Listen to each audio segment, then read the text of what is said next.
আলাইকুম আমার চাকরি প্রত্যাশী ভাই ও বোনেরা, আশা করি সকলে ভালো আছেন। প্রধান প্রশাসনিক কর্মকর্তা কার্যালয়, প্রতিরক্ষা মন্ত্রণালয় গত 23শে ডিসেম্বর যে নিয়োগ বিজ্ঞপ্তিটা প্রকাশ করেছে সেটার কিন্তু পরীক্ষার সময়সূচি প্রকাশ করেছে। অলরেডি সকলেই জানেন 28 ফেব্রুয়ারি কিন্তু পরীক্ষা হতে যাচ্ছে।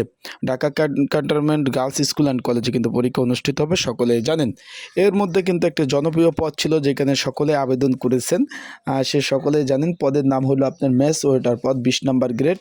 এইখানে কিন্তু 5টি শূন্যপদের বিপরীতে আপনারা আবেদন করছিলেন। আবেদনের যোগ্যতা এখানে চেয়েছিল শুধুমাত্র মাধ্যমিক এসএসসি দাখিল পাস যারা ছিলেন তারা আবেদন করতে পারছিলেন।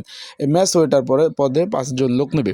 এখন এই পদের জন্য একটি সংক্ষিপ্ত সাজেশন রয়েছে, সেটা কীভাবে পাবেন, কতটুকু কমন উপযোগী হবে, আমার কাছ থেকে আপনার সাজেশনটা কীভাবে নেবেন, পরীক্ষার দিক নির্দেশনা সহ সকল বিষয় কিন্তু আজকের এই ভিডিওর মাধ্যমে আপনাদের মাঝে আলোচনা করার চেষ্টা করব। তাই ভিডিওটা আপনারা শুরু থেকে শেষ পর্যন্ত দেখবেন, গুরুত্বপূর্ণ তথ্য সহকারে সকল বিষয় আজকের এই ভিডিওর মাধ্যমে আপনাদের জানিয়ে দিব। চলুন ভিডিওটা শুরু করে দিই। আপনারা স্ক্রিনের উপরে দেখতে পাচ্ছেন যে ম্যাথ ওয়েটার পদ, এটা 20 নম্বর গ্রেড, 8,250 টাকা থেকে 20,010 টাকা।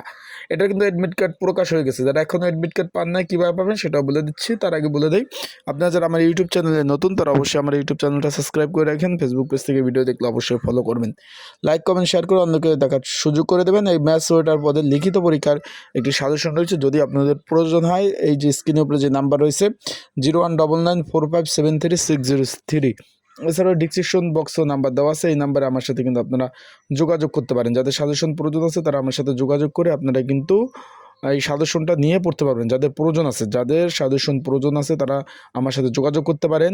এটা হোয়াটসঅ্যাপ নাম্বার 24 ঘন্টায় কিন্তু খোলা রয়েছে। যাদের প্রয়োজন আছে তারা অবশ্যই যোগাযোগ করবেন। এখন যারা এখনও এডমিট কার্ড ডাউনলোড করতে পারেন নাই, অনেকে আমাকে ফোন দিচ্ছেন, অনেকে এডমিট কার্ড ডাউনলোড করে দিছি।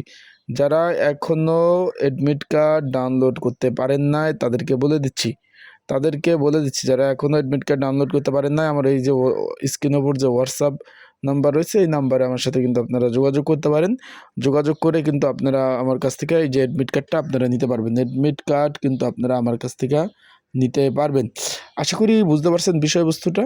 এখন সর্বোপরি বিষয় হলো, যারা অ্যাডমিট কার্ড ডাউনলোড করতে পারেন না যোগাযোগ করবেন। ইউজার আইডি পাসওয়ার্ড যদি মনে থাকে ভাই, অ্যাডমিট কার্ডগুলো আমি কিন্তু ডাউনলোড করে দিতে পারবো আপনাদের। যাদের ইউজার আইডি পাসওয়ার্ড মনে আছে তারা অবশ্যই যোগাযোগ করবেন আমার সাথে, তার সেগুলো দিলে কিন্তু ডাউনলোড করে নিতে পারবো। এখন পরীক্ষার দিক নির্দেশনা বলতে হলো, পরীক্ষা শুরু হওয়ার পর যদি কোনো প্রার্থী পরীক্ষার হলে বা কেন্দ্রে যান তাই কিন্তু কোনোভাবেই পরীক্ষার কেন্দ্রে বা প্রবেশ করতে দেওয়া হবে না, সেটা কিন্তু বলে দিচ্ছে।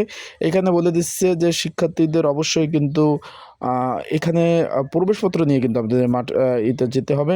কোনো প্রকার ঘড়ি, হাতঘড়ি, ক্যালকুলেটর কিন্তু প্রবেশপত্র নেওয়া যাবে না।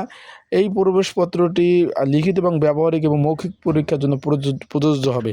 তার মানে অ্যাডমিট কার্ডটা আপনারা একটু সংরক্ষণভাবে রেখে দেবেন যেন নষ্ট না হয়, কারণ এই অ্যাডমিট কার্ড দিয়ে আপনার কিন্তু লিখিত, মৌখিক এবং ব্যবহারিক 3টা পরীক্ষায় কিন্তু আপনাদের দিতে হবে।